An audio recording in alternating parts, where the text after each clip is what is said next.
Hi friends, I am Ponnagandi Shivaya, MD and CEO of Sri Anu Publications. మిత్రులారా, previous వీడియోలో కొంచెం సాంకేతిక లోపం వల్ల సమస్యలు తలెత్తాయి. సో మళ్ళీ దాన్ని డిలీట్ చేసేసి చక్కగా నీట్గా ఆ విషయాన్ని స్పష్టంగా తక్కువ సమయంలో ఎక్కువ సమాచారం అందించే విధంగా ఈ వీడియోలో మీ ముందుకి రావడం జరిగింది. రెండు రాష్ట్రాల్లో ఉన్నటువంటి టెట్టో, డిఎస్సి, అదేవిధంగా ఇతర పోటీ పరీక్షలకు ప్రిపేర్ అవుతున్నటువంటి అభ్యర్థుల కోసం ముఖ్యంగా ఈ సమాచారాన్ని మీకు అందించడం జరుగుతుంది. మరి ముఖ్యంగా ఆంధ్రప్రదేశ్ రాష్ట్రంలో కొత్తగా స్కూల్స్ మర్జింగు, అదేవిధంగా పోస్టుల పైన దీని ప్రభావం ఉంటుంది అని ఇంతకుముందు చాలామంది గొడవ చేస్తున్నారు కూడా. అదేవిధంగా కొన్ని టీచర్స్ యూనియన్స్ కూడా ప్రభుత్వానికి ప్రతిపాదనలు పంపించింది, కొన్ని సలహాలు సూచనలు పంపించింది. ఈ విధంగా చేస్తే విద్యా వ్యవస్థ దెబ్బతినిద్ది, మరి పిల్లలు డ్రాప్అవుట్స్ ఎక్కువగా పెరుగుతారు, ఉపాధ్యాయ ఉద్యోగాలు తగ్గటానికి అవకాశం ఉంది. కాబట్టి ఇంతకు ముందులాగే ఉంచి మరి సిబిఎస్ఈ కానీ ఇంగ్లీష్ మీడియం కానీ ఇవన్నీ ప్రవేశపెట్టమని చాలా ఉపాధ్యాయ సంఘాల నుండి మరి ప్రపోజల్స్ వెళ్ళినాయి గవర్నమెంట్కి. కాబట్టి మిత్రులారా, నేను ఒకటే చెప్తున్నాను, అవి జరగవు, కొన్ని సవరణలు ఉంటాయి. కాబట్టి మీ పోస్టులకి ఎలాంటి ఇబ్బంది ఉండదు. అదేవిధంగా ఈ లాక్డౌన్ అయిపోయిన వెంటనే మరి మీకందరికీ మంచి ఒక శుభవార్త వస్తుంది రెండు రాష్ట్ర ప్రభుత్వాల నుండి కూడా. తెలంగాణ రాష్ట్రంలో కూడా ఈ ట్రాన్స్ఫర్స్ ఇవన్నీ కూడా చేస్తున్నారు. కాబట్టి ఈ ట్రాన్స్ఫర్స్, ప్రమోషన్స్ ఇవి అయిపోయిన వెంటనే నెక్స్ట్ టెట్ నోటిఫికేషను, తర్వాత డిఎస్సి నోటిఫికేషను తెలంగాణ రాష్ట్రంలో. ఎందుకంటే ముఖ్యంగా తెలంగాణ రాష్ట్రం వెనకబడింది విద్యారంగంలో. జాతీయ స్థాయిలో చూసుకుంటే లాస్ట్ నుంచి 2వ ర్యాంక్ వచ్చింది. మరి ఇవన్నీ పరిణిలో తీసుకుని మరి షేంఫుల్, ఎందుకంటే జాతీయ స్థాయిలో మనం number 1 or number 2, number 2, 3 or ర్యాంకులో ఉండాలి. కానీ మరి తక్కువ లీస్ట్లో ఉంటే మన ప్రోగ్రెస్ మరి మిగతా వాళ్ళందరికీ తెలిసిపోతుంది. పరిపాలనలో 21వ ర్యాంక్ అని, అదేవిధంగా స్కూల్స్లో 26వ ర్యాంక్ అని ఈ విధంగా రావడం జరిగింది. బాధాకరమైనటువంటి అంశం. ఎందుకంటే ముఖ్యమైనటువంటి మౌలిక వసతులు లేకుండా, టీచర్స్ లేకోకుండా ఏ స్కూల్స్ డెవలప్ కావు. ఇంగ్లీష్ మీడియం ప్రవేశపెట్టుకోకుండా గవర్నమెంట్ పాఠశాలలో సైమల్టేనియస్గా మరి పిల్లలు చేరడానికి ఇష్టపడరు. అది కేవలం ప్రభుత్వాల యొక్క బాధ్యత. గవర్నమెంట్ స్కూల్స్ పడిపోయినా లేదా డెవలప్ అయినా అది ప్రభుత్వం యొక్క బాధ్యత. ప్రభుత్వాన్ని బట్టే ఉంటుంది. ఉదాహరణకు ఆంధ్రప్రదేశ్ రాష్ట్రంలో నాడు నేడు కింద స్కూల్స్ అయితే చాలా టాప్లో డెవలప్ చేశారు. సో దానికి తగ్గట్టుగానే మరి టీచర్స్ కూడా రిక్రూట్మెంట్ జరిగితే ఆంధ్రప్రదేశ్ సౌత్ ఇండియాలోనే, ఢిల్లీ నెంబర్ 1 స్థానంలో ఉంది. సౌత్ ఇండియాలోనే స్కూల్స్ వ్యవస్థలో చాలా నెంబర్ 1 పొజిషన్లో వస్తుంది భవిష్యత్తులో. కాబట్టి మీకు అందరికీ కూడా మంచి జరుగుతుంది. మరి నా మాటలు విని ప్రతి ఒక్కరు కూడా ఈ లాక్డౌన్ పీరియడ్లో చక్కగా చదువుకుంటున్నారు, వీడియోస్ ఫాలో అవుతున్నారు, ప్రతిరోజు బుక్స్ కూడా ఫాలో అవుతున్నారు.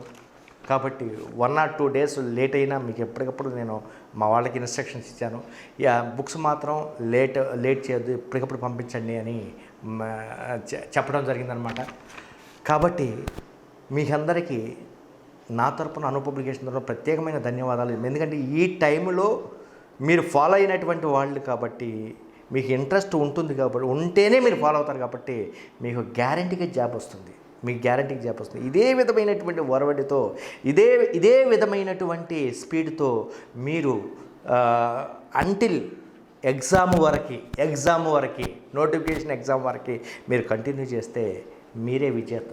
కాబట్టి మధ్యలో బ్రేకప్ కాకోకుండా ఇదే వరవడైనటువంటి దీన్నే బాగా పెంచుకోండి. నేను చాలా హ్యాపీగా ఉన్నాను.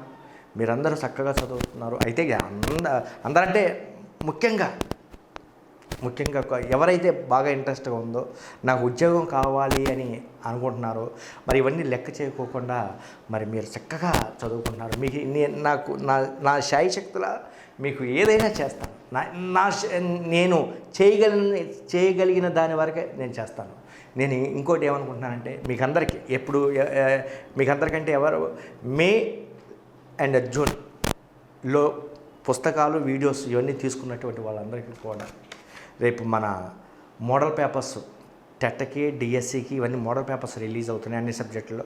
అన్నిటికీ మీకు ఒక ఫ్రీ బుక్ కూడా నేను మన తరఫున గిఫ్ట్గా పంపిస్తాను మీ అందరికీ. ఎప్పటి నుంచి మీ లాక్డౌన్లో ఎవరైతే బాగా ఫాలో అవుతున్నారో, మిగిలినటువంటి సమయాల్లో కాదు, లాక్డౌన్లో నోటిఫికేషన్ వచ్చిన తర్వాత లేదా నోటిఫికేషన్ స్టేట్మెంట్ వచ్చిన తర్వాత అందరూ ఫాలో అవుతారు. అది పెద్ద కష్టం కాదు. ఏ నోటిఫికేషను లేకుండా, ఏ ప్రభుత్వం నుండి ఏ సమాచారం లేకోకుండా మరి నేను జాబు కొట్టాలి అన్నటువంటి వాళ్ళు ఈ లాక్డౌన్ పీరియడ్లో ఈ మే జూన్ అవసరమైతే వీళ్ళకి ఒకవేళ టైం అయిపోయినా, మీరు ఆన్లైన్ టైం అయిపోయినా మీ ఈ 2 నెలల్లో తీసుకున్నటువంటి వాళ్ళకి ఇంకా నేను టైం మీకు ఎక్స్టెండ్ చేస్తాను. No doubt at all. ఎందుకంటే మీలాంటి వాళ్ళు నాకు కావాలి. ఎందుకంటే మిగిలినటువంటి వ్యవస్థలన్నీ నిద్రా వ్యవస్థలో ఉన్నాయి, నిద్రపోతున్నారు. నేను ఒకటే సక్సెస్కి ఈ సీక్రెట్ అనమాట ఇది. ఎలా సక్సెస్ అవుతున్నారు అని అడుగుతారు కదా, ఇదే ఒక్కటే. మిగతా వాళ్ళందరూ నిద్రా వ్యవస్థలో ఉన్నారు. నువ్వు మేల్కుంటున్నావు, నువ్వు చదువుకుంటున్నావు, నువ్వు పుస్తకాల మీద ఖర్చు పెట్టుకుంటున్నావు, వీడియోస్ మీద ఖర్చు పెట్టుకుంటున్నావు, నువ్వు కష్టపడినటువంటి ప్రతి రూపాయి, ఈ టైంలో చెమటోర్చినటువంటి ప్రతి రూపాయిని నువ్వు ఖర్చు పెట్టుకుంటున్నావు. కాబట్టి మీలాంటి వాళ్ళు నాకు చాలా ఇష్టం. అందువలన మీకు స్పెషల్గా నా తరపున ఒక బుక్ పంపిస్తాను. మీరు ఇప్పుడు మే అండ్ జూన్లో తీసుకున్నటువంటి మేము ఒక లిస్ట్ తయారు చేసేసి ఈ 2 నెలల్లో తీసుకున్నటువంటి వాళ్ళు ఎవరైతే ఉన్నారో మన యాప్, అదేవిధంగా వీడియోస్ ఇంకా పంపిస్తాను. మీకు అవసరమైతే నేను ఒక లిస్ట్ తయారు చేసేసి మిమ్మల్ని సపరేట్గా తీసి మీకు అవసరమైతే మీకు స్పెషల్గా నేను ట్రీట్మెంట్, ఒక మంచి గైడెన్స్ ఇంకా ఇస్తాను. కాబట్టి ఎందుకంటే నాకు పేరు వచ్చేది ఈ టైంలో ఇంట్రెస్ట్ పెట్టేటటువంటి వాళ్ళు. ఈ టైంలో అన్ని వ్యవస్థలు మూసుకుపోయి మొత్తం చీకటి ఆవరించినప్పుడు నువ్వు వెలుతురు కోసం ప్రయత్నిస్తున్నావు. చీకటి, ఆ వైరస్ అనేటటువంటి చీకటి వ్యవస్థలో దీన్ని చీల్చుకుని ముందుకు రావడానికి నువ్వు ప్రయత్నిస్తున్నావు. ఈ టైంలో నువ్వు ఉద్యోగం కోసం ప్రిపేర్ అవుతున్నావు. కాబట్టి ఐ లైక్ యూ. నేను ఒకటే మీకు ప్రామిస్ చేస్తున్నాను. మన బుక్స్ తీసుకున్నటువంటి వాళ్ళకి, మన వీడియోస్ తీసుకున్నటువంటి వాళ్ళకి పేపర్ 1 అయితే 140+ వస్తుందండి. మీకు బాగా చదివితే పేపర్ 1 SGTలో టెట్లో 140+ వస్తుంది మార్క్స్. అదేవిధంగా ఇంగ్లీష్ మీడియం కూడా రిలీజ్ చేస్తున్నారు. రేపు 10వ తారీఖు 15వ మధ్యలో ఇంగ్లీష్ మీడియంని 2 దప్పాలుగా రిలీజ్ చేస్తామండి. 2 దప్పాలు. ఫస్ట్ పేజ్లో ఇంగ్లీష్ మీడియం ఏమొస్తున్నాయంటే సైకాలజీ, ట్రై మెథడ్, తెలుగు, ఇంగ్లీష్ లిటరేచర్, ఇది ఫస్ట్ పేజ్లో వస్తాయి. ఇవి మీకు ఫస్ట్ పంపిస్తున్నాను. నెక్స్ట్ 2వ పేజ్లో మీకు ఏం పంపిస్తున్నానంటే content, all contents, science, social, maths. సరే, సైన్స్ అంటే physics separate book, biology separate book, maths అని కంటెంట్, ఆల్ కంటెంట్స్ సెకండ్ పేజ్లో పంపిస్తాను. అంటే ఒక సెకండ్ పేజ్లో ఒక 1 రోజులు అటు ఇటుగా పంపించేస్తున్నాను. ఫస్ట్ ఇవి చదివేసుకోండి. నెక్స్ట్ 2వ కొరియర్లో మీకు ఆ విధంగా పంపిస్తాను. ఆ విధంగా నేను ప్లాన్ చేస్తున్నాను. సైకాలజీ అయిపోయింది, ట్రై మెథడ్ అయిపోయింది, ఎండింగ్లో ఉంది, ఫినిషింగ్లో ఉంది. దాన్ని ఒకసారి చెక్ చేసుకొని మీకు అవి కూడా నేను ఇచ్చేస్తాను అన్నమాట. కాబట్టి మిత్రులారా, మీకు ఒక బుక్ ఇస్తాను. ఆ బుక్ని సద్వినియోగం చేసుకోండి. చాలా జాగ్రత్తగా ప్రిపేర్ చేయించాను. మోడల్ పేపర్స్, మోడల్ టాప్ 20 కానీ టాప్ 18 కానీ ఇట్లా వస్తున్నాయి అన్నమాట. అవి బాగా ప్రాక్టీస్ చేయండి మన బుక్స్ చూసి. కాబట్టి ఈ పేపర్ 140 వస్తే మన బుక్స్ చదివి వీడియోస్ చూసినటువంటి వాళ్ళకి. స్కూల్ అసిస్టెంట్ అయితే సోషల్ వాళ్ళకి 135+, అబోవ్ 135+ ఆర్ 140. ఎందుకంటే సోషల్లో మిగతా సబ్జెక్టులు లేవు కాబట్టి social content, methodology, Telugu, English, psychology కాబట్టి అవి కూడా 140+ వచ్చే విధంగా నేను ప్లాన్ చేశాను. మ్యాథ్స్ అండ్ సైన్స్ అన్ని రావు. మ్యాథ్స్ అండ్ సైన్స్ 120+, దాంట్లో మ్యాథ్స్, బయాలజీ, ఫిజిక్స్ ఇవన్నీ ఉంటాయి కాబట్టి 120+ రాష్ట్రంలో నెంబర్ 1గా 120+ వచ్చే విధంగా మీకు చేస్తున్నాను. అదేవిధంగా తెలుగు లిటరేచర్, తెలుగు ఆంధ్రప్రదేశ్గా, తెలంగాణ అయితే తెలుగు సపరేట్ లేదు, ఆంధ్రప్రదేశ్లో తెలుగు లిటరేచర్ సపరేట్ ఉంది. ఈ తెలుగు స్కూల్ అసిస్టెంట్ వాళ్ళకి 140+ అంతే తెచ్చుకోవచ్చు, no doubt at all. 140+. English school assistant 130+ వచ్చే విధంగా నేను చేస్తాను. దీన్ని జాగ్రత్తగా ఫాలోఅప్ చేసి మరి మీరు నిరూపించుకోండి. ఇంకా ఏమైనా కావాలంటే అడగండి. ఇంకొకటి, మీకు వర్క్ బుక్లు కూడా రెడీ చేస్తుంది. వర్క్ అయిపోతుంది కాబట్టి నెక్స్ట్ వర్క్ బుక్లు కూడా మీకోసం రెడీ చేస్తామంటే డిఎస్సికి అవి కూడా రిలీజ్ చేస్తాం త్వరలో. కాబట్టి మీరు ఎక్కడికి వెళ్ళవలసిన అవసరం లేదు. మీరు బాగా చదువుకోండి, నేను మీకు ఉన్నాను. నేను ఒక జాబు హోల్డర్ని కాబట్టి, జాబ్ సంపాదించినటువంటి వ్యక్తిని కాబట్టి దాంట్లో ఉన్నటువంటి సాధక బాధలు నాకు తెలుసు. ఎలా ట్రీట్మెంట్ మీకు ఇవ్వాలో నాకు తెలుసు. ఎలా ట్రీట్మెంట్ ఇస్తే మీరు పైకి వస్తారో నాకు తెలుసు. ఓకేనా? నెక్స్ట్, నిన్న పేపర్లో ఏపీపీఎస్సికి సంబంధించి, ముఖ్యంగా ఆంధ్రప్రదేశ్ పబ్లిక్ సర్వీస్ కమిషన్కి సంబంధించి గ్రూప్ 4 నోటిఫికేషన్ ఒకటి రెడీ అవుతుంది రేపు జాబ్ క్యాలెండర్లో. గ్రూప్ 4 అంటే ఆంధ్రప్రదేశ్ పబ్లిక్ సర్వీస్ కమిషన్ యొక్క జాబ్ క్యాలెండర్ ఏ విధంగా ఉంటుంది అంటే, మీరందరూ కూడా చదవండి. టెట్ డిఎస్సి రాసేటటువంటి ప్రతి మిత్రుడు ఒకసారి ఆంధ్రప్రదేశ్ పబ్లిక్ సర్వీస్ కమిషన్ రాయండి, అక్కడ టీఎస్పీఎస్సి రాయండి. టెట్ డిఎస్సి కాకోకుండా ఇవి కూడా రాస్తే ఏ జాబ్ వస్తే ఆ జాబ్ సెటిల్ అయిపోదురు. కానీ ఫస్ట్ ఒక జాబ్లో మీరు ప్రవేశం చేసిన తర్వాత రెండో జాబ్ తీసుకోవటం చాలా ఈజీ. ఫస్ట్ ఒక జాబ్ని సంపాదించుకోండి. ఈ గ్రూప్ 4 అనేది రాష్ట్రంలో ఎంఆర్ఓ ఆఫీసులకు సంబంధించినటువంటి జాబు, కంప్యూటర్ సంబంధించినటువంటి జాబు. దీని క్వాలిఫికేషను డిగ్రీ, కంప్యూటర్ అవసరం లేదు. దీనికి నోటిఫికేషన్ వచ్చిన తర్వాత, అప్లై చేసిన తర్వాత, ఎగ్జామ్ పెట్టిన తర్వాత 1:2 రేషియోలో పిలిచిన తర్వాత అప్పుడు computer proficiency test, qualifying test ఒకటి పెడతారు. దాంట్లో ఎలిజిబుల్ సాధించిన తర్వాత చాలా ఈజీగానే ఉంటాయి. అది అవసరమైతే నేను కూడా మీకు కొన్ని వీడియోస్ పెడతాను. అప్పుడు ఆ కంప్యూటర్ దాంట్లో ఎలిజిబుల్ అయిన తర్వాత మీకు జాబ్ ఇస్తారన్నమాట. Without any interview, merit base మీదే మీకు జాబ్ ఇస్తారు.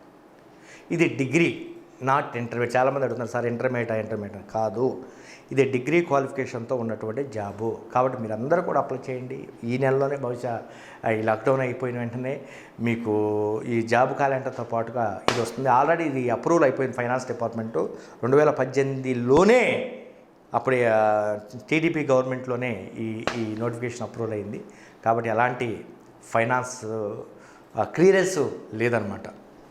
సో దీని యొక్క సిలబస్ ఎట్లా ఉంటుంది, దీని యొక్క విధానం ఎట్లా ఉంటుంది నేను ఇప్పుడు మీకు చెప్తాను. నోట్ చేసుకోండి. ఇవన్నీ కూడా రాష్ట్రంలో ఉన్నటువంటి ప్రతి అభ్యర్థి కూడా దీన్ని నోట్ చేసుకోండి, ఫాలో అవ్వండి. ఈ బుక్స్ కూడా మేము ఇస్తాము, ఈ వీడియోస్ కూడా మీకు త్వరలో ఏర్పాటు చేస్తాం.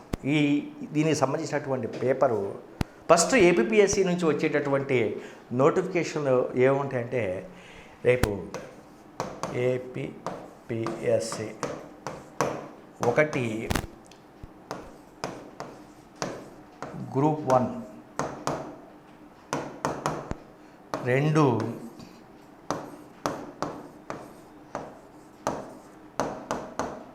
గ్రూప్ 2, 3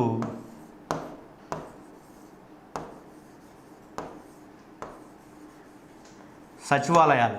థర్డ్ నోటిఫికేషన్ ఈ సచివాలయాలు ఏపీపీఎస్సికి ఇస్తుందన్నమాట. 4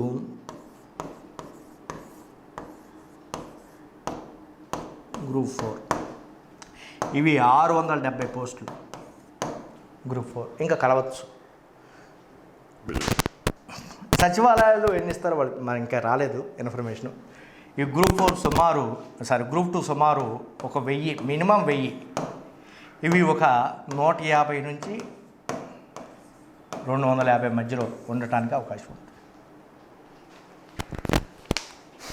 సో ఈ విధంగా ఈ నోటిఫికేషన్ వస్తున్నాయండి ఏపీపీఎస్సీ నుంచి రేపు క్యాలెండర్లో. వీటితో పాటు పోలీసు, అదేవిధంగా డిఎస్సి, వీటిని కూడా అటాచ్ చేసేసి క్యాలెండర్ రూపంలో, జాబ్ క్యాలెండర్ రూపంలో రిలీజ్ చేస్తారు. ఈ విషయాన్ని దృష్టిలో పెట్టుకోండి. సో ఈ గ్రూప్ 4కు సంబంధించినటువంటి సిలబస్ ఎలా ఉంటుందంటే,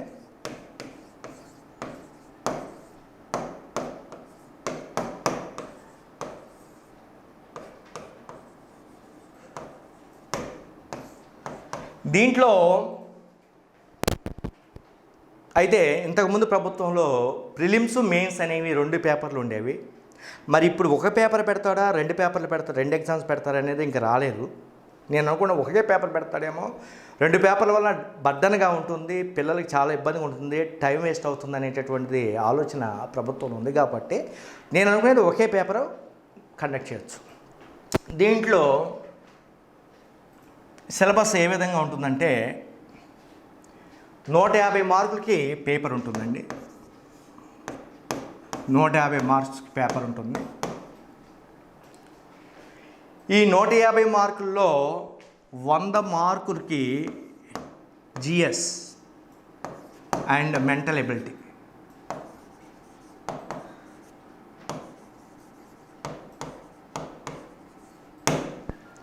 general studies and mental ability దీనికి సంబంధించినటువంటి ఒక పేపరు.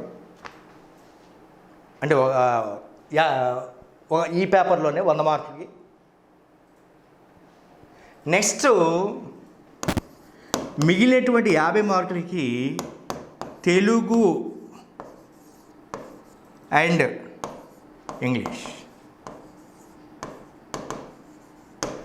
అంటే అవి అర్థం చేసుకోవాలి. ఆ డాక్యుమెంట్స్ ల్యాండ్ రెవెన్యూకి సంబంధించినవి కాబట్టి ఆ డాక్యుమెంట్స్ అర్థం చేసుకోవాలి. కాబట్టి ఎస్ఎస్సి లెవెల్లోనే, 10th క్లాస్ లెవెల్లోనే తెలుగు, ఇంగ్లీషు ఉంటుంది 50 మార్కులు. మీరు ఈ పార్ట్ని మీరు డెడ్ ఈజీగా మీరు సాల్వ్ చేస్తారు. 50కి 50 తెచ్చుకున్న ఆశ్చర్యం లేదు. ఎందుకంటే మీకు టెట్టో డిఎస్సిలోనే ఈ సిలబస్ ఉంటుంది కాబట్టి మీ ప్రాబ్లం. మీరు కష్టపడాల్సింది ఏంటంటే ఈ పార్ట్ 100 మార్కులు general studies and mental ability. Maths వాళ్ళకి మెంటల్ ఎబిలిటీ, అర్థమెటిక్, రీజనింగ్ చాలా ఈజీగా వచ్చేస్తుంది, నో డౌట్ ఎట్ ఆల్. అయితే బయాలజీ వాళ్ళు, సోషల్ వాళ్ళు కొంచెం కష్టపడాలి. ఎటు మీరు టెట్కి 10th క్లాస్ వరకు చదువుతున్నారు కాబట్టి అదే జనరల్ స్టడీస్ అవుతుంది, అదే జనరల్ స్టడీస్. అయితే ఇక్కడ ఆ జనరల్ స్టడీస్కి ఆ పాఠాలకి ఈ పాఠాలు తేడా ఉంటుంది. ఇక్కడ అప్డేట్ అయిపోతూ ఉండాలి, కరెంట్ డేటాతో చదువుతూ ఉండాలి. టెక్స్ట్ బుక్లో ఉన్నది కాకోకుండా కొంచెం బయటికి వెళ్ళి ఇక్కడ చదువుతూ ఉండాలి అనమాట. రకరకాల బుక్స్ని మనం యూజ్ చేసి మన బుక్స్ ప్రిపేర్ చేస్తున్నాము కాబట్టి మీకు ఎలాంటి డౌటు లేదు. సో ఇది ప్యాటర్న్ గ్రూప్ 4 సిలబస్. దీన్ని నేను చదువుతాను, మీరు నోట్ చేసుకోండి. ఈ సెక్షన్ ఏలో ఇది సెక్షన్ ఏ, ఇది సెక్షన్ ఏ, ఇది సెక్షన్ బి. సెక్షన్ ఏలో general studies and mental ability, events of national and international importance, current affairs. అదేవిధంగా current affairs international and national and regional, ఈ 2 టాపిక్స్ చేయండి. ఈ 2 టాపిక్స్ కూడా కరెంట్ అఫైర్స్కి సంబంధించిందే. మన కరెంట్ అఫైర్స్ వీడియోస్ ఉన్నాయి, ఇంకా నేను అప్డేట్ చేస్తాను. బుక్స్ కూడా మంచిగా వస్తున్నాయి దీని మీద.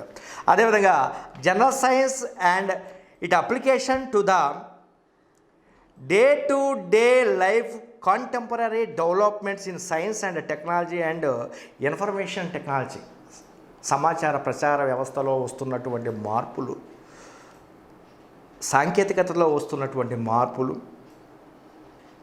అదేవిధంగా జనరల్ బయాలజీలో వస్తున్నటువంటి మార్పులు, బయలాజికల్ సైన్స్ వస్తున్నటువంటి మార్పులు, ఇప్పుడు ఉన్నటువంటి కరోనా వైరస్, ఇలాంటి వైరస్ని, ఎందుకంటే ఇది ప్రపంచంలోనే 100 సంవత్సరాల నుండి ఇలాంటి విపత్తు రాలేదు కాబట్టి దీని మీద ఇది general science, day to day life activities, ఇవన్నీ చూసుకోవాలి.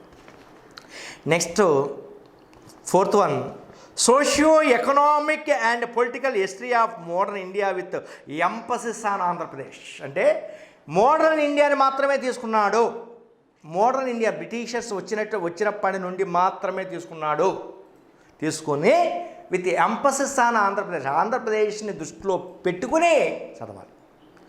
Next 5th one, Indian polity and governance, భారత రాజ్యాంగం, constitutional issues, public policy, reforms and e governance initiatives with specific reference to Andhra Pradesh.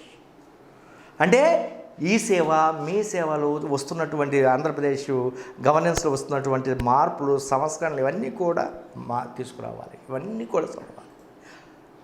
ఇవన్నీ కూడా మీకు ఏర్పాటు చేస్తాం. Next 6th one, economic development in India since independence with emphasis on Andhra Pradesh. 1947 నుండి లేదా 1950s నుండి డెవలప్మెంట్ ఆఫ్ ఎకానమీ యొక్క డెవలప్మెంట్, ఇండియన్ ఎకానమీ డెవలప్మెంట్ ఏ విధంగా ఉంది, వివిధ సెక్టార్లో, 3 సెక్టార్లో, వ్యవసాయ రంగంలో ఏ విధంగా ఉంది, పారిశ్రామిక రంగంలో ఏ విధంగా ఉంది, సేవా రంగంలో ఏ విధంగా ఉంది, ఈ విధంగా డెవలప్మెంట్స్ని, ట్రెండ్స్ని చూసుకుంటూ ఉండాలి. దేని దృష్టిలో పెట్టుకుని? విత్ ది ఎంపసిస్ ఆఫ్ ఆంధ్రప్రదేశ్ని దృష్టిలో పెట్టుకుని ఈ డెవలప్మెంట్స్ని మనం చూసుకుంటూ ఉండాలి. ఇది కూడా మీకు ఇచ్చేస్తాం, నో డౌట్. నెక్స్ట్ ఇంకొకటి ఏంటంటే,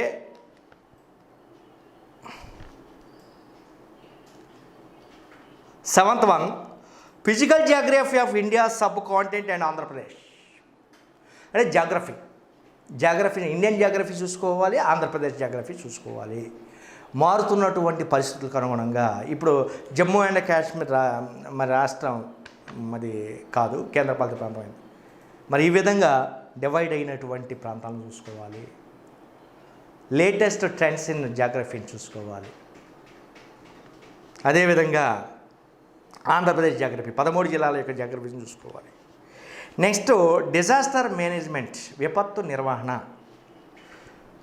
నిర్వహణ లేటెస్ట్ అంటే విపత్తు. ఇది కరోనా వైరస్ ఒక విపత్తు, సైక్లోన్స్ ఒక విపత్తు, భూకంపాలు ఒక విపత్తు, సునామీ ఒక విపత్తు.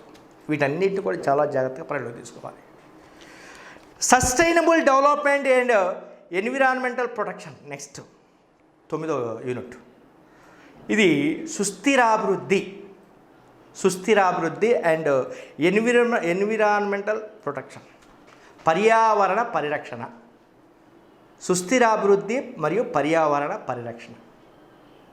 పర్యావరణాన్ని ఏ విధంగా పరిరక్షించుకుంటూ డెవలప్మెంట్ని ఏ విధంగా బ్యాలెన్స్ చేసుకుంటూ వెళ్ళిపోతాం, ఇది జాగ్రత్తగా చూసుకోవాలి. ఇస్తాం మేము.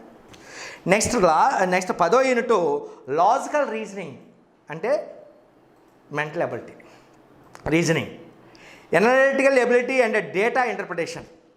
Next 11th one data analysis, statistics అన్నమాట. ఒక రకంగా చూస్తే దత్తాంశ విశ్లేషణ. దాంట్లో టాబ్యులేషన్ ఆఫ్ డేటా ఎలా ఉంటుంది, విజువల్ రిప్రజెంటేషన్ ఆఫ్ డేటా ఎలా ఉంటుంది, బేసిక్ డేటా అనాలిసిస్ ఏంటంటే అవి mean, median, mode, variance and coefficient of variation, ఇవన్నీ కూడా చూసుకోవాలి. And interpretation of data. Next దీంట్లో లాస్ట్ వన్ ఏంటంటే bifurcation of Andhra Pradesh and its administrative, economic, social, culture, political and legal implications or problems. అంటే ఎప్పుడైతే act వచ్చిందో 2014 పునర్విభజన చట్టం ఎప్పుడైతే వచ్చిందో, ఆ చట్టం యొక్క ఇంపార్టెన్స్ ఏంటి, ఆ చట్టం ఏం చెబుతుంది, ఆ చట్టంలో ఏం నిబంధనలు ఉన్నాయి, ఆ చట్టంలో ఏం సెక్షన్స్ ఉన్నాయి, ఆ చట్టంలో ఏం క్లాజులు ఉన్నాయి, ఆ చట్టం ప్రకారం ఎకనామిక్ డెవలప్మెంట్ ఏ విధంగా ఉంది, తెలంగాణ రాష్ట్రానికి ఏ విధంగా ఆదాయాలు వెళ్ళినాయి, ఏ విధంగా అప్పులు వెళ్ళినాయి, ఆంధ్రప్రదేశ్కి ఏ విధంగా ఏ బేస్ మీద అప్పులు వచ్చినాయి, ఏ విధంగా ఆదాయాలు వచ్చినాయి, ఏ విధంగా సెంట్రల్ ఇన్స్టిట్యూట్స్ 2 రాష్ట్రాలకు వచ్చినాయి అనేటటువంటి చట్టం ప్రకారం చూసుకోవాలి. డెవలప్మెంట్స్ ఏంటి, పెట్టుబడులు ఏంటి, అన్నీ కూడా చూసుకోవాలి. నెక్స్ట్ ఇది మొత్తం టోటల్గా ఈ సెక్షన్ ఏలో 12 యూనిట్లు ఉన్నాయండి.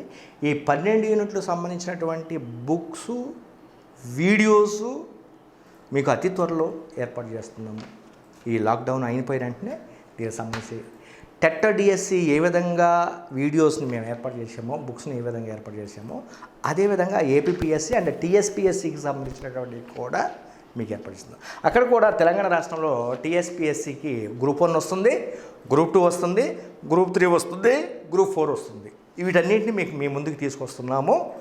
టెట్ డిఎస్సితో పాటు చాలా జాగ్రత్తగా మీరు పరిగణలో తీసుకోవాల్సిందిగా కోరుతున్నాను. ఇక్కడికి ఏం లేదు.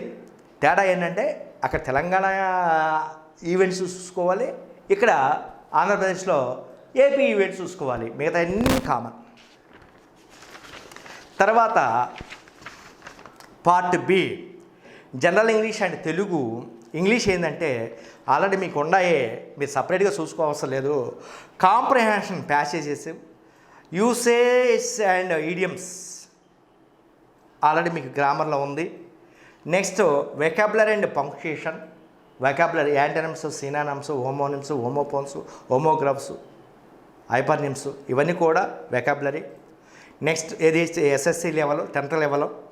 ఇంకా ఇక్కడ ఈజీగా ఉంటుంది, అక్కడ కొంచెం కష్టంగా ఉంటుంది టెట్లో. పంక్చుయేషన్ మార్క్స్, ఎప్పుడు క్వశ్చన్ మార్క్స్ పెట్టాలి, ఎప్పుడు ఫుల్ స్టాప్ ఇవ్వాలి, ఎక్కడ కామా ఇవ్వాలి, ఎక్కడ ఆశ్చర్యార్థం గుర్తు ఇవ్వాలి, ఎక్కడ స్మాల్ లెటర్స్ పెట్టాలి, సెంటెన్స్ ఎక్కడ ఎండ్ అవ్వాలి, ఎక్కడ స్టార్ట్ అవ్వాలి, ఏ విధంగా ఉంటుంది అనేటటువంటి పంక్చుయేషన్ మార్క్స్ మనం టెట్లో ఆల్రెడీ ఇచ్చేసాం. Next logical rearrangement of sentences. అంటే కొన్ని సెంటెన్సెస్ జిగ్జాగ్గా ఉంటాయి, కింద 4 ఆప్షన్స్ ఉంటాయి. 4 ఆప్షన్స్ ఉన్న తర్వాత కింద ఆర్డర్ వారీగా పెట్టుకోవాలన్నమాట. అది మల్టిపుల్ చాయిస్లు ఇస్తాడనమాట. ఏ, బి, సి, డి ఇచ్చేసేసి దాన్ని 1, 2, 3, 4లో ఆర్డర్గా పెట్టుకోవాలన్నమాట. ఇది లాజికల్ రీఅరేంజ్మెంట్ ఆఫ్ సెంటెన్సెస్. ఇది కూడా మీకు ఇచ్చేస్తున్నాం. నెక్స్ట్ గ్రామర్ మీకు తెలిసిందే. Tenses, voice, reported speech, sentence formation, articles, prepositions, parts of speech, ఇవన్నీ కూడా ఇవే వస్తాయి. మన TET books, DSC books video చూస్తే సరిపోతుంది. నెక్స్ట్ తెలుగులో ఏమిస్తున్నాడు? Same synonyms and vocabulary. Synonyms అంటే నానా అర్థాలు, 10th లెవెల్, 6th నుంచి 10th. వెకాబులరీ పదజాలం, పదాలకు అర్థాలు చూసుకోవాలి. నెక్స్ట్ గ్రామర్, సందులు, సమాసాలు, వాక్య నిర్మాణాలు కావచ్చు, అదేవిధంగా భాషా భాగాలు, ఇవన్నీ కూడా గ్రామర్ కిందకు వస్తాయి, ఈజీగా ఉంటుంది. Next Telugu to English meanings. తెలుగులో ఇస్తాడు, వాటిని తెలుగులో పైన క్వశ్చన్లో తెలుగులో క్వశ్చన్ తెలుగు ఉంటుంది, కింద ఇంగ్లీష్లో అర్థాలు ఉంటాయి అన్నమాట. ఆ తెలుగుకి అర్థాలు మనం టిక్ చేయాలి. అదేవిధంగా ఇంగ్లీష్ టు తెలుగు మీనింగ్స్ పైన ఇంగ్లీష్లో ఉంటాయి, కింద ఆప్షన్స్ తెలుగులో ఉంటాయి. వాటికి మీనింగు కరెక్ట్ జవాబు మనం చూసుకోవాలి. Usage and idioms. ఇక్కడేమో ఈడియమ్స్ అంటే జాతీయాలు, అక్కడ అయ్యే ఇక్కడ అయ్యే. కాబట్టి ఈ ఈ ఈ ఈ విభాగాన్ని గురించి మీరు ఎలాంటి వరి అవసరం లేదు, చాలా జాగ్రత్త ప్రిపేర్ అవ్వండి. ఏది ఏమైనా నేను ఒకటే చెప్తాను మిత్రులారా, డెవలప్మెంట్ అనేది ఒక రోజులో వచ్చేది కాదు. నేను కంటిన్యూగా 15 సంవత్సరాలు 18 సంవత్సరాల నుంచి అదే వరవడితో కంటిన్యూగా కష్టపడుతున్నాను కాబట్టి ఇప్పుడు ఆ డెవలప్మెంట్ ఏంటో, ఆ ఫలాలు ఏంటో మరి కనపడుతుంది. ఏదైనా డెవలప్మెంట్ అనేది ఒక్క రోజులో లేదా ఒక్క నైట్లో వచ్చేది కాదు. పులిని చూసి నక్క వాతలు పెట్టుకున్నట్టు మరి ఈ టైంలో చాలామంది పబ్లికేషన్లు పెట్టారు, కనుమరుగైపోయారు. అంటే ఎన్నో ఒడిదుడుకులు ఉంటాయి, ఎన్నో కష్టాలు ఉంటాయి దీంట్లో. ఇది మీడియా ఫీల్డ్, ప్రింట్ మీడియా, ఇది బుక్స్ అంటే ప్రింట్ మీడియా. కాబట్టి నేను మీకు ఉండాను. మీకు ఉద్యోగాలు వచ్చే వరకు ప్రతి ఒక్కరూ ఒక ఉద్యోగంతో సంతృప్తి పడకుండా ఒక 4 లేదా 5 ఉద్యోగాలు మీరు సంపాదించుకునే విధంగా ప్రయత్నించండి. అప్పుడు మాత్రమే మీరు చరిత్రలో నిలిచిపోతారు. చరిత్రలో ఉదాహరణకి కరీంనగర్ జిల్లాలో రాజు అనేటటువంటి అబ్బాయి మీద ఆర్టికల్ వచ్చింది. రాజు నిరుపేద కుటుంబంలో జన్మించాడు. తల్లిదండ్రులు భవన నిర్మాణ కార్మికులు. రాజు కూడా చదువుకుంటూ ఖాళీ టైంలో వాళ్ళ తల్లిదండ్రులకి తోడుగా 4 డబ్బులు వస్తాయని మరి సిమెంట్ బొచ్చెలు మోయడానికో రాళ్ళు పైకి వేయడానికో వెళ్ళేవాడు. ఖాళీ టైంలో, సెలవు టైంలో వెళ్ళి ఆ విధంగా చదువుకునేవాడు. రెసిడెన్షియల్ స్కూల్లో చదువుకున్నాడు, ఇంటర్మీడియట్ పాస్ అయ్యాడు. కానీ అన్ఫార్చునేట్గా డిగ్రీ ఫెయిల్యూర్ అయ్యాడు. డిగ్రీ ఫెయిల్యూర్ అయిన తర్వాత రాజు ఒకటే అనుకున్నాడు. ఏమనుకున్నాడంటే, నా జీవితంలో నేను ఎప్పుడు కూడా ఫెయిల్యూర్ కాకూడదు. అకాడమికే, not only in academic exams but also in competitive exams. Academic ఎగ్జామ్స్లోనే కాదు, కాంపిటేటివ్ ఎగ్జామ్స్లో కూడా నేను ఫెయిల్యూర్ అవ్వకూడదని ఒక శబ్దం పూనాడు. వెంటనే డిగ్రీ పాస్ అయిన తర్వాత రాజు 3 ఉద్యోగాలు సంపాదించాడు. ఏంటంటే వార్డెన్ ఆఫీసర్గా సంపాదించాడు ఫస్ట్. తర్వాత జేఎల్లో సెలెక్ట్ అయ్యాడు, జేఎల్ ఉద్యోగం సంపాదించాడు. తర్వాత డిఎల్ ఉద్యోగం సంపాదించి అసిస్టెంట్ ప్రొఫెసర్గా పనిచేస్తున్నాడు డిగ్రీ కాలేజీలో, కరీంనగర్ జిల్లాలో. అంటే రాజు ఏ విధంగా హార్డ్ వర్క్ చేశాడు. రాజుకి ఇవన్నీ ఏమైనా అడ్డం వచ్చాయా? పేదరికం ఏమైనా అడ్డం వచ్చిందా? తాత్కాలికంగా ఇబ్బందులు పెట్టవచ్చు. పేదరికం, ఆర్థిక సమస్యలు తాత్కాలికంగా ఇబ్బందులు పెట్టవచ్చు. లాంగులు ఏమైనా ఇబ్బందులు పెట్టాయా? ఏదైనా తాత్కాలికమే. ఆ సమస్యలు అనేటటువంటివి, అది ఆర్థిక సమస్య అయినా, పేదరిక సమస్య అయినా, నిరుద్యోగ సమస్య అయినా, ఏ సమస్య అయినా అవి తాత్కాలికమే. అవి ఈరోజు ఉండాలి, రేపు పోవాలి. జీవితాంతం మనల్ని వెంటాడకూడదు. జీవితాంతం మిమ్మల్ని వెంటాడితే అది మీ సమస్యే, అది మీరు చేసుకున్నటువంటి లోపమే, అది మీరు చేసుకున్నటువంటి దౌర్భాగ్యమే. అంతేగాని ప్రభుత్వాలు చేస్తున్నారు, ఇంకొక సంస్థలు చేసినాయి కాదు. ప్రభుత్వాలు వస్తారో ఉంటాయి, నోటిఫికేషన్ ఇస్తారో ఉంటాయి, వాళ్ళు పోతారో ఉంటారు. కానీ జీవితాంతం మీరు నిరుద్యోగిగా మిగిలిపోతున్నారంటే అది మీ చేతిలోనే ఉంది. జీవితాంతం నిరుద్యోగిగా మిగిలిపోవాలా, లేదా నేను ఒక మంచి ఎంప్లాయీని అవ్వాలా, లేదా సమాజంలో మంచి పేరు ప్రతిష్టలు తెచ్చుకోవాలా అనేటటువంటి ఆ అంశం నీ గుప్పిట్లోనే ఉంది, నీ గుప్పిట్లోనే ఉంది, నీ తెలివితేటల మీద ఆధారపడి ఉంది. కాబట్టి దీన్ని దృష్టిలో పెట్టుకుని మీరందరూ కూడా ఈ పాండమిక్ సిచ్యువేషన్ని జాగ్రత్తలు పాటిస్తూ మీరు ముందుకు పోవాలని ఆశిస్తూ మీ అందరికీ ఈ 2021లో మంచి జరగాలని భగవంతుడిని ప్రార్థిస్తూ థ్యాంక్ యూ.